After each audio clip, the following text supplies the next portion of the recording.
Nous respirons 3 fois profondément. J'inspire, je sais que j'inspire. Et je sais que devant moi, il y a cette personne qui fait partie de ma vie depuis longtemps qui est là. J'expire. Je détends tout mon corps. Je suis prête à recevoir cette personne dans mes bras. C'est merveilleux. 3 fois. Pour être vraiment là. Et on essaie de s'enraciner profondément dans la terre avec nos pieds. En même temps. Et puis, on ouvre les bras. Comme un oiseau qui va s'envoler. En pleine conscience. Et l'autre personne se rapproche. Et on referme nos bras avec tendresse, douceur. Et nous respirons ensemble 3 fois.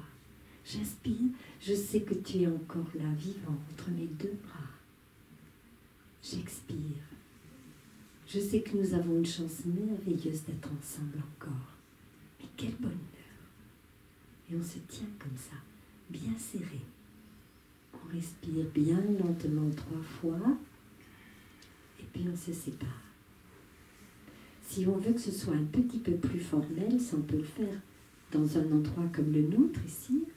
On peut joindre les 2 mains avant de prendre la personne dans nos bras et on lui dit « Je m'incline avec beaucoup de respect devant toi, Bouddha en devenir, qui a la capacité d'apporter la compréhension et l'amour sur cette terre, la non-peur, la joie. » Quand c'est avec un papa et une maman qui ne pratiquent pas, on évite ça. De peur de les impressionner trop. Mais on peut leur offrir ça. C'est un très très beau cadeau. Un très beau cadeau. Parce que c'est un véritable acte d'amour. Quand on s'embrasse, et c'est pour ça qu'on ne nous embrasse pas. On ne nous embrasse pas. On ne touche pas beaucoup le corps, ou pas du tout. Le corps des frères ou des sœurs.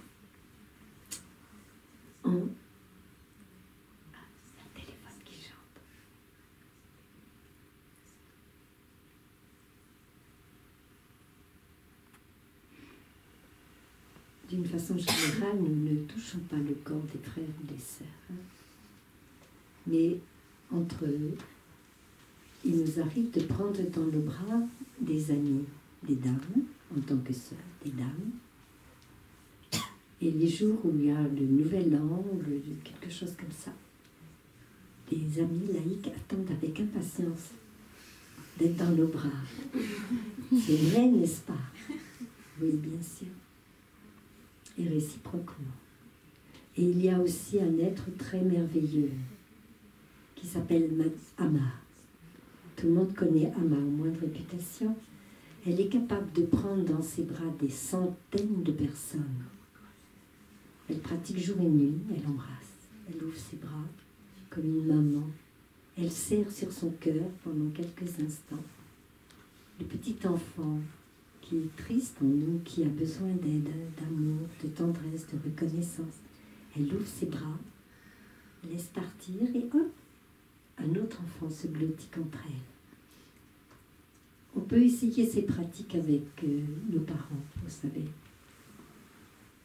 C'est très important de bien regarder le visage de notre maman, de notre papa, qui sont encore là près de nous, notre frère, notre sœur, notre bien-aimé. Mais quel bonheur! Tu es près de moi. Je vois tes yeux, je vois ton regard. Je vois ton expression de visage. Et la personne devient réelle. Et alors c'est le moment de se dire, mais quelle chance j'ai qu'il ou elle soit encore à mes côtés. Il pourrait jouer à cache-cache. On pourrait être séparés. Alors il faut en profiter. Donc jusqu'à minuit. Vous avez bien entendu, puisque vous avez tous des portables, sans penser à ceux qui ont aussi des ordinateurs. Il y a des personnes qui n'ont pas d'ordinateur dans cette salle. Pas beaucoup. Hein. On peut envoyer des emails. Si vous êtes trop timide, faites-le plutôt par écrit. Ça dépend à qui vous allez l'envoyer. le plus grand nombre de personnes avec sincérité et beauté, bien sûr. Parce que notre voix va trahir peut-être notre émotion et l'autre va être peut-être entraîné dans l'émotion. Mais si un papa qui n'a pas reçu depuis longtemps des mots d'amour de son enfant s'entend dire « Tu sais mon papa », eh bien il faut que tu saches « Je t'aime ». Même si il a disparu de notre vie depuis très longtemps, il ne faut pas attendre. On ne va pas attendre le printemps. Puisqu'on sait que chaque jour, une petite goutte de lumière de plus est là. Il faut que cela arrose en nous cette capacité d'aller, de rencontrer notre papa, notre maman, notre bien-aimé, nos amis, la meilleure amie. Et lui dire, je crois qu'il y a longtemps que je ne t'ai pas dit que je t'aimais, que tu étais important pour moi, importante pour moi.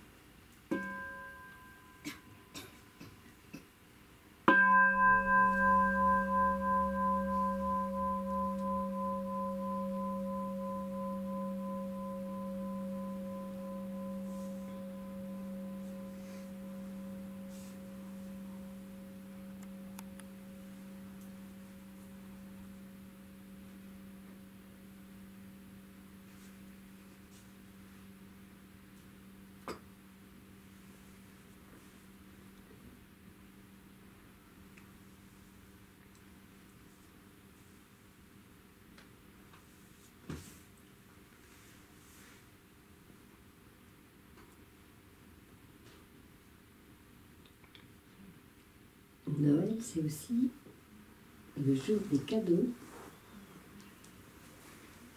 Même à la maison de l'Inspire. Une journée des cadeaux. Nous allons nous offrir des cadeaux. Mais ce qui a été demandé, c'est un cadeau par personne. Et si on pouvait faire son cadeau soi-même, alors c'était encore mieux. Pas besoin de courir les magasins.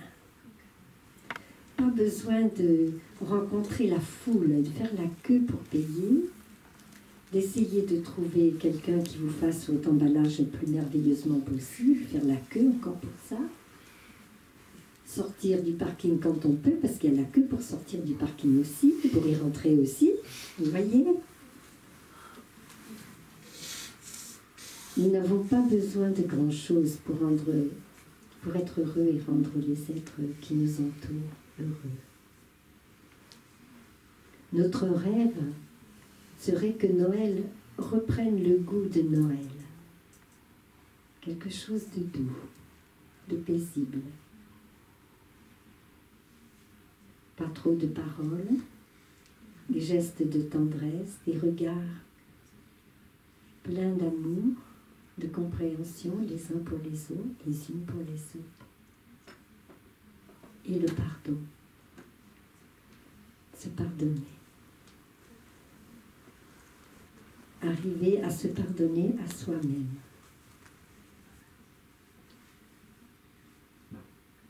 Lorsque l'enfant Jésus est venu au monde tout nu,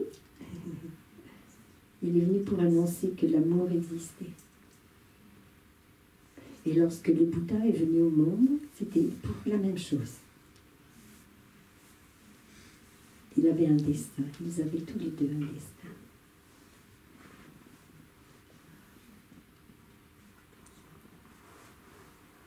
Et leur destin, c'était d'apporter la compréhension et l'amour sur cette terre.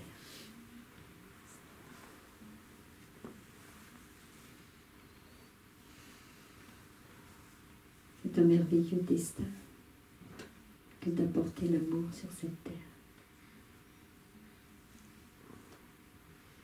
Qu'est-ce que c'est aimer?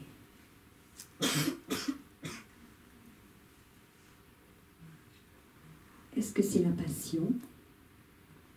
Est-ce que c'est cet amour qui nous enflamme et qui fait qu'on ne peut plus rien faire? Tellement occupé, le cœur bat si vite, l'esprit tourne en rond, autour de l'image merveilleuse. Autour de l'image merveilleuse, l'avez-vous vu comme elle est belle? Oh là, mon Dieu!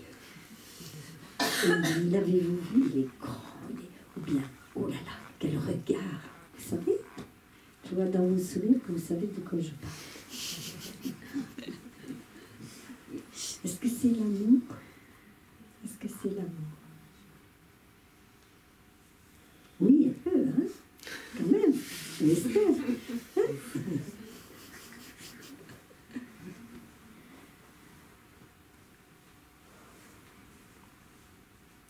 L'amour, c'est comme un gâteau.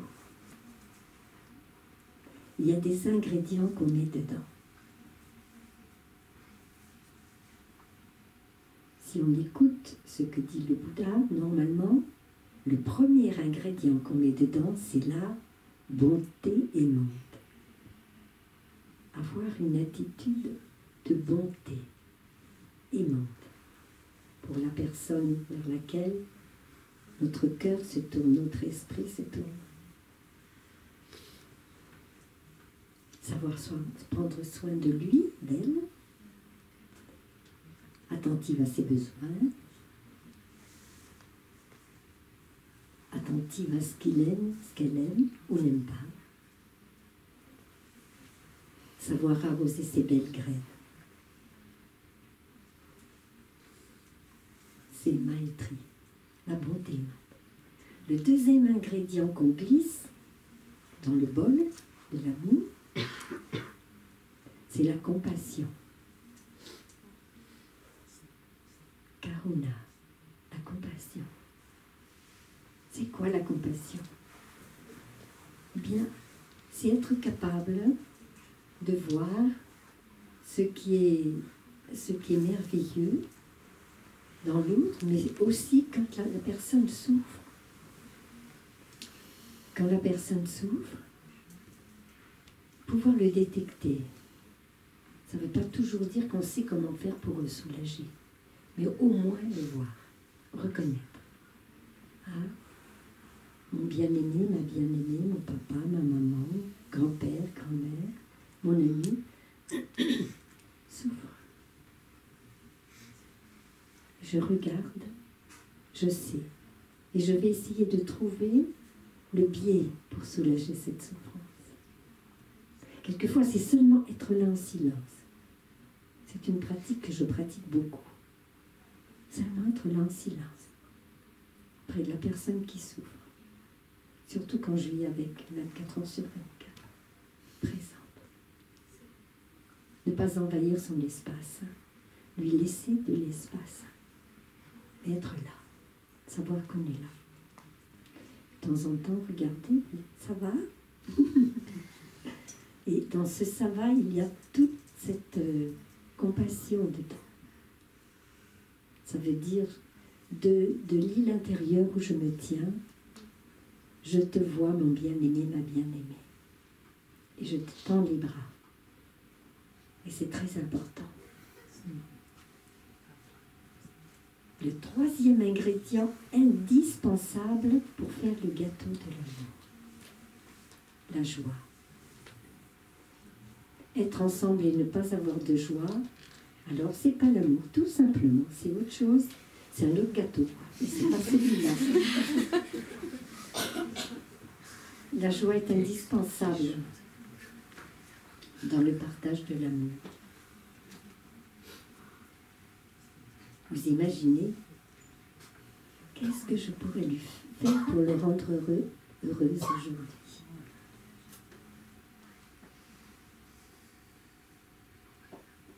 C'est ce que Thaï, notre maître, faisait, je ne sais pas maintenant, mais nous enseignait. Thaï nous disait, je fais ça, je regarde les photos de mes enfants, tous les uns après les autres. Il y en a beaucoup. L'un après l'autre, et en regardant bien l'enfant, qu'est-ce que je peux faire pour te rendre heureux aujourd'hui, mon enfant chéri, mon disciple, ma disciple. Vous imaginez quelle merveille? On se réveille le matin et on commence comme ça. Qu'est-ce que je vais faire pour la rendre heureuse aujourd'hui? Et puis on peut penser à toutes les personnes que nous aimons et essayer de voir que pourrions-nous faire pour cette personne aujourd'hui. Je vais rencontrer mon chef de service. Ah, qu'est-ce que je peux faire pour le rendre? Alors, si on parle bien français, que puis-je faire? Mais les frères et sœurs apprennent le français en disant qu'est-ce que je? Alors, je garde ça pour que ce soit plus facile pour comprendre en direct. Qu'est-ce que je peux faire pour rendre le sourire à mon chef de service?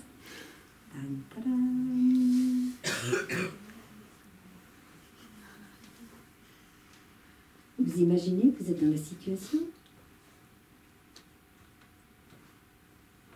Je vois des sourires très beaux là. Oui, c'est ça. Si on part, ne serait-ce qu'avec cet esprit-là, même si on n'arrive pas à trouver exactement, si on part avec cet esprit-là, il y a de l'amour en nous. Et cet ingrédient est indispensable. Et le dernier ingrédient, le quatrième ingrédient, ça c'était la joie.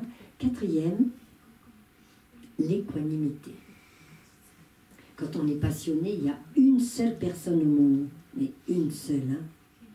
Tout l'amour qu'on avait pour les autres, c'est bien, mais c'est un peu pâle, quoi. C'est comme un soleil d'hiver à côté de cette merveilleux soleil qui nous éblouit. Vous comprenez?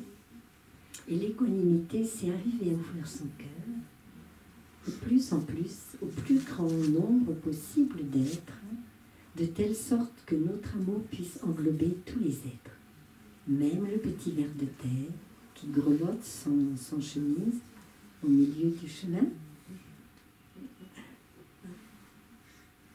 Vous me comprenez?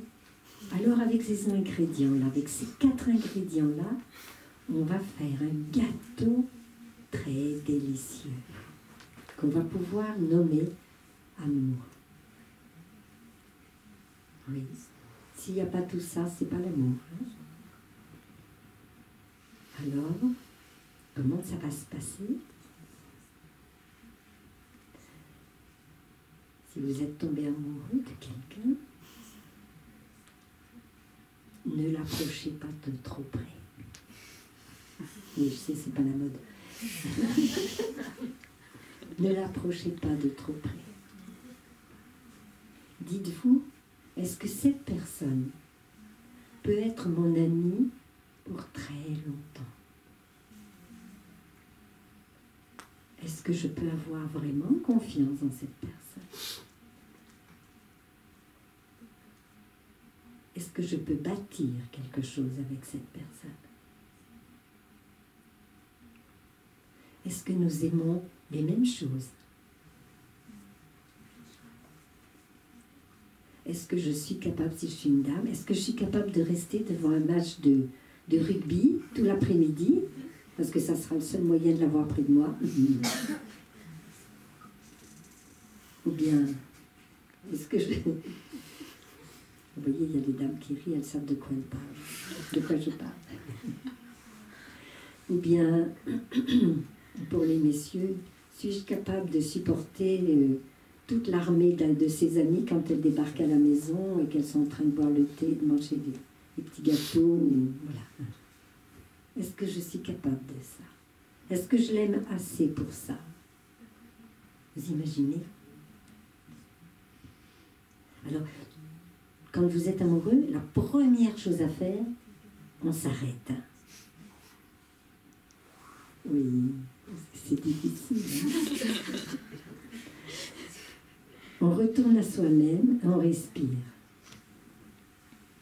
Je crois que je viens de rencontrer le printemps de mon cœur. Je viens de rencontrer le printemps dans mon cœur. Mais dans le printemps, il y a aussi des coups de gel, vous savez, c'est terrible. Non, je suis prudente avec. Je viens de rencontrer le printemps.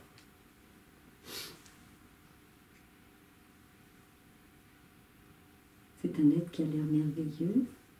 Est-ce que cette personne est libre? Vitale comme question. Est-ce que cette personne est libre? Est-ce que son cœur est sans attache? C'est-à-dire, est-ce qu'on va pouvoir se rencontrer que tous les deux? Hein? Voilà. Est-ce que son cœur est sans attache? Est-ce qu'il va faire comme moi, il va adorer être au bord de la mer, ou il va rêver, ou elle va rêver d'être au sommet des montagnes en train de courir comme une cabrette. Et moi, je rêverai de vagues et de plages. Vous voyez? Est-ce que je peux lui offrir ce qui est le plus beau en moi? Le plus intime? Est-ce que je peux lui offrir mon âme? Est-ce que je peux le rencontrer et l'aimer suffisamment pour lui offrir mon intimité? Ce corps qui m'a été offert par des centaines, des milliers de générations. Même M. Cro-Magnon et Mme Cro-Magnon. Et bien avant encore. Ce merveilleux corps qui m'a été offert, qui m'a été donné, est-ce que je peux l'offrir à cette personne? Est-ce que cette personne est digne de la recevoir? Ou est-ce un jeu desquels on va ressortir tous les deux bien tristes? Alors on peut choisir, vous savez, de faire un super gâteau. Un gâteau qu'on appelle un gâteau d'amour, et dans lequel on met vraiment, et on développe vraiment les ingrédients. Ça cuit tout doucement. Oui. Mais quand on mange, oh mon Dieu, comme c'est bon. Mais ça cuit tout doucement. Je connais une jeune fille qui m'est proche. Hein, et chaque fois qu'elle téléphonait à son bien-aimé, elle raccrochait, elle venait dans mes bras et elle pleurait. Je lui ai dit, ma chérie, ça c'est pas l'amour. Tu sais, tu peux tout de suite savoir, ce n'est pas l'amour. L'amour, on est heureux quand on communique ensemble. On est heureux. Ça peut devenir l'amour si on sait faire, hein, si on sait transformer, si on sait mettre ce qui est nécessaire. Alors la bonne nouvelle, il y a eu des commentaires, là je vois ma petite sœur qui rit et qui nous fait montrer ses jolies fossettes. C'est bien ma sœur, ça veut dire que tu suis l'enseignement. Donc aujourd'hui j'ai voulu vous parler d'amour. Le corps et l'esprit sont une seule et même chose. Le corps et l'esprit sont une seule et même chose. C'est très important de savoir ça. Quand nous offrons notre corps, nous offrons notre cœur, nous offrons notre esprit. Nous offrons la partie la plus intime de nous-mêmes. Nous offrons notre âme. Alors, il faut choisir quelqu'un qui soit beau, belle, plein d'âme, plein de cœur, et pendant des mois, quelquefois, si c'est nécessaire. Attendre ensemble, comme nous attendons que mûrissent les fleurs dans notre jardin. Nous ne sommes pas pressés. Alors, j'ai un ami, un monsieur à qui je parlais de ça, qui me dit, oui, mais sœur Yaknim, si après avoir fait de cette personne mon ami, parce que je lui disais 2 ans, c'est pas mal non plus, et si au bout de 2 ans je me rends compte que physiquement, j'ai dit mais tu auras gagné une amie, c'est pas mal non plus. Ah. Donc, si vous voulez que la planète aille bien, si vous voulez que la paix soit sur cette planète, sur cette terre.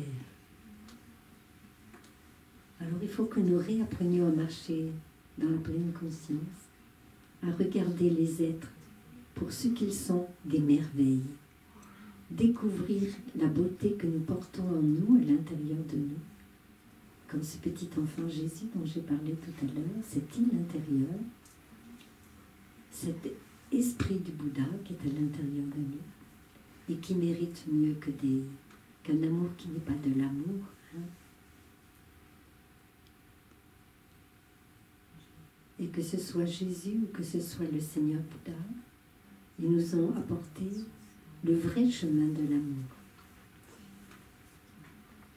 L'amour qui sait comprendre, qui sait aimer et qui sait accepter de se pardonner à soi-même et de pardonner aux autres. Alors quand sonnera minuit, il y aura eu plein de SMS. Merci beaucoup pour votre écoute profonde et votre attente. Et joyeux Noël, mes amis.